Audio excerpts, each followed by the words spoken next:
Assalamualaikum warahmatullahi wabarakatuh. Alhamdulillah wassalatu wassalamu ala Rasulillah wa ala alihi wa sahbihi wa mawala. Rabbi syrah li sadri wa yassir li amri wa hlul 'uqdatam min lisani yafqahu qawli. Rabbi zidni ilma warzuqni fahma. Para pemirsa ICTV yang dimuliakan Allah Subhanahu wa taala, alhamdulillah pagi ini kita kembali hadir di acara Ustadz Menjawab, dan pada pagi ini kita akan berbicara satu tema, yaitu agar amalan tidak amalan tidak keliru. Maaf ya, kita ulang kembali, agar amalan tidak keliru. Setelah kita bersyukur pada Allah dan bersalawat kepada Nabi kita yang mulia Nabi Muhammad SAW, maka pada pertemuan ini kita akan bicara tema itu. Dan di samping saya sudah hadir salah seorang narasumber yang sudah tidak asing lagi di layar televisi kita. Beliau bernama Tengku Safaini MA. Ya. Nah, para pemirsa ICTV Allah muliakan, tentu saja semua kita maklum bahwasanya amalan-amalan yang kita lakukan harus berdasar kepada ilmu. Ya. Agar amalan ini tidak keliru, ya. Jadi dalam sebuah ayat Al-Quran, dalam surah Al-Kahfi ayat 104, ya, 103 dan 104, Allah menyebutkan mengenai orang-orang yang rugi dalam amalan-amalannya.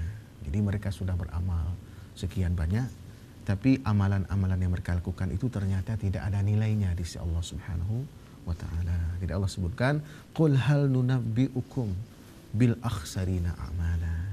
Katakan, hai Muhammad, apakah mau kami beritahukan kepada kalian tentang orang-orang yang paling rugi dalam amal-amalnya?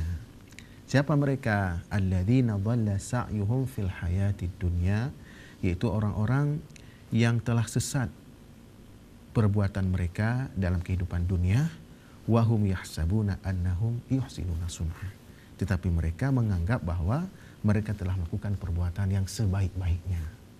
Nah, jadi amalan-amalan mereka itu ternyata keliru. Ya, mereka tidak tahu kalau amalan mereka itu keliru. Nah, jadi itulah pentingnya sebelum kita beramal, kita harus berilmu. Dalam kitab Sahih Al-Bukhari, Imam Bukhari khusus memberikan judul di bab ilmu, di Kitabul Ilmi, beliau membuat sebuah bab yang bunyi babnya adalah Al-ilmu qabla al-qawli wal amal. Babul ilmi qabla al-ilmi wal amal. Bab berilmu sebelum berbicara dan beramal. Nah, jadi ilmu itu sangat penting. Dengan ilmu kita dapat mengenal mana amalan-amalan yang syirik, mana amalan-amalan tauhid. Dengan ilmu kita dapat membedakan mana amalan yang sunnah, mana amalan yang bid'ah. Dengan ilmu pun kita bisa membedakan mana amalan-amalan maksiat dan mana amalan-amalan yang taat kepada Allah Subhanahu wa taala. Nah, silakan mungkin Tengku Safaini memberi sedikit pengantar kepada kita semua. Tafadhol. Bismillahirrahmanirrahim. Assalamualaikum warahmatullahi wabarakatuh. Waalaikumsalam. Alhamdulillah wassalatu wassalamu ala Rasulillah wa ala alihi wa sahbihi wa man tabi'ah. Pemirsa CTV yang dirahmati Allah Subhanahu wa taala. Pada kesempatan yang mulia ini, marilah kita lihat sedikit tentang masalah agar amalan kita tidak keliru. Itu dalam bahasa lain, supaya ibadah kita ini benar dan diterima oleh Allah Subhanahu wa taala. Allah berfirman dalam Al-Qur'an, ya ayuhan nas u'budu rabbakumul ladzi khalaqakum walladzina min qablikum la'allakum tattaqun.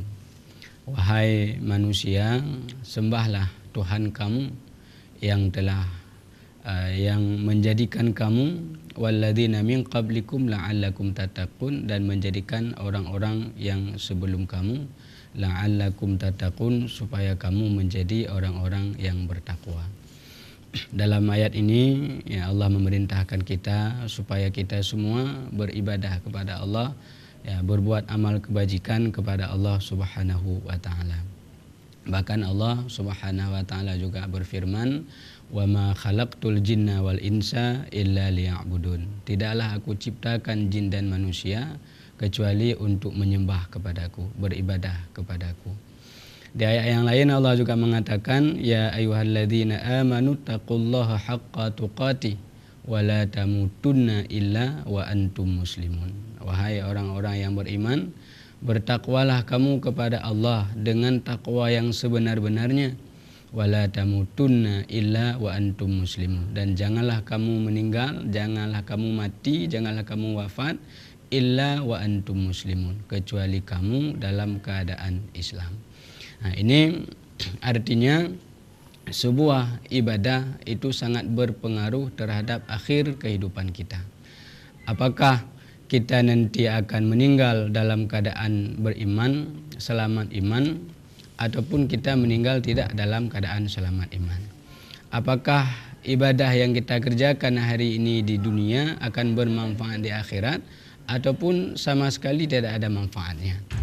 Banyak kita beribadah kepada Allah, dan kita semua berharap mudah-mudahan ibadah kita itu dapat kita petik hasilnya di hari akhirat nanti.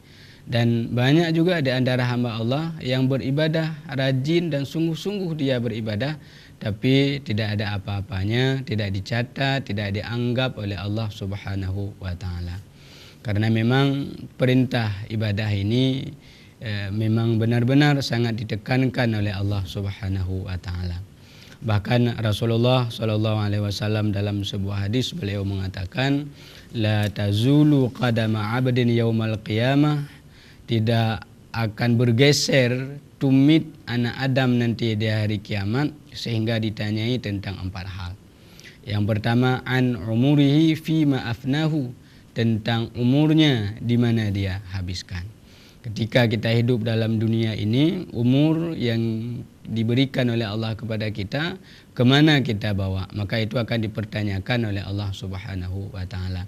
Apakah untuk ibadah kepada Allah atau mungkin untuk bermaksiat kepada Allah Subhanahu wa taala. Yang kedua, wa an ilmihi fima fa'ala, tentang ilmunya kemana dia bawa. Apakah ilmunya untuk mencari ridha Allah atau ilmunya untuk mencari sesuatu yang tidak diridai oleh Allah Subhanahu wa taala.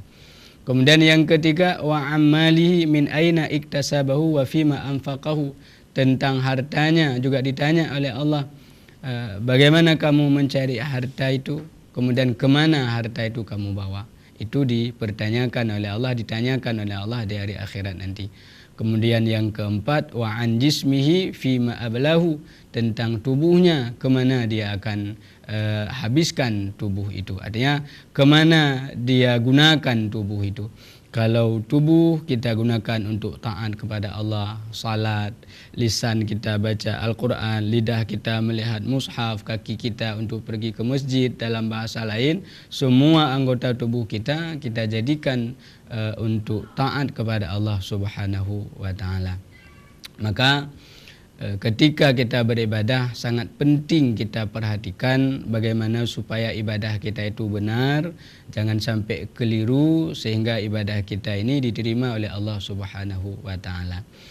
Ada 3 catatan agar ibadah kita ini benar, dalam bahasa lain tidak keliru. Yang pertama, ilmun qabla badaihi, punya ilmu sebelum mengerjakan ibadah itu.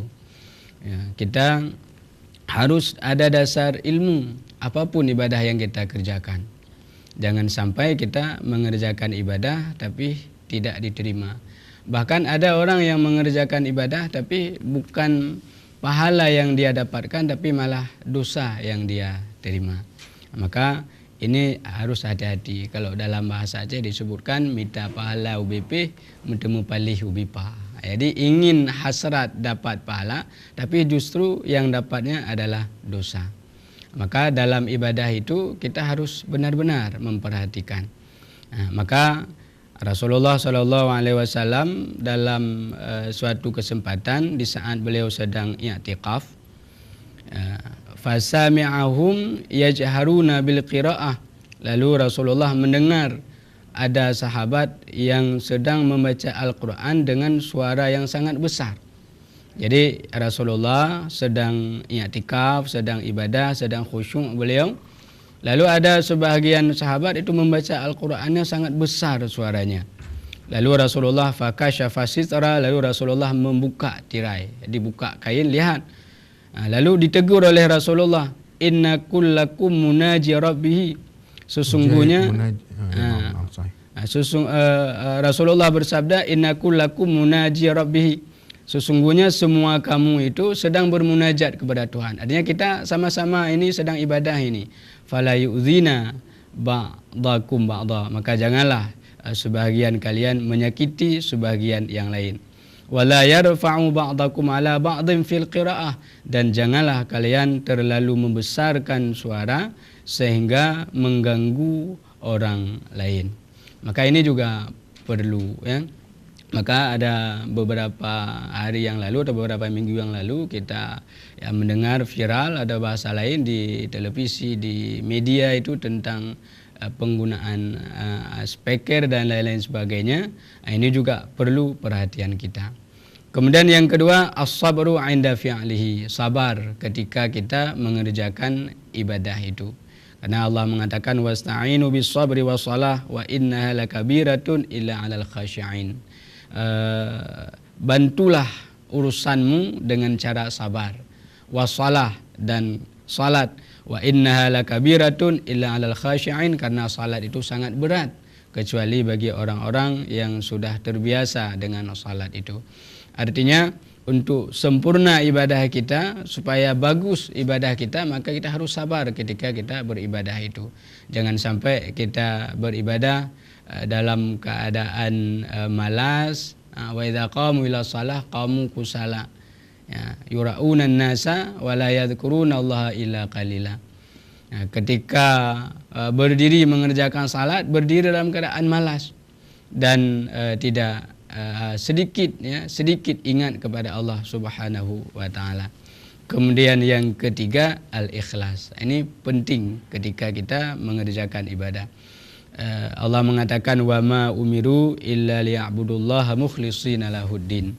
Tidaklah diperintahkan kamu untuk beribadah kecuali ikhlas karena Allah Subhanahu wa taala. Jadi supaya ibadah kita sempurna, maka yang sangat menentukan itu adalah ilmu. Karena barang siapa yang beramal tanpa ilmu, kata Ibnu Ruslan, a'maluhu mardudatun, maka ilmunya itu ditolak, tidak diterima oleh Allah Subhanahu wa taala. Maka ya tentu ya, dalam beribadah ini sebelum kita beribadah tentu kita harus punya ilmu, kemudian juga i'tiqad kita harus lurus, kemudian ibadah yang kita lakukan itu sesuai dengan yang diatur dalam Al-Quran dan hadis, dan sesuai dengan apa yang difatwakan oleh para ulama yang menjadi panutan dan guru kita di dalam kehidupan kita di dunia ini. Baik, para pemirsa CTV yang dimuliakan Allah Subhanahu wa taala, sangat menarik pembahasan beliau pada kesempatan ini, tapi kita ikuti dulu pesan-pesan berikut ini.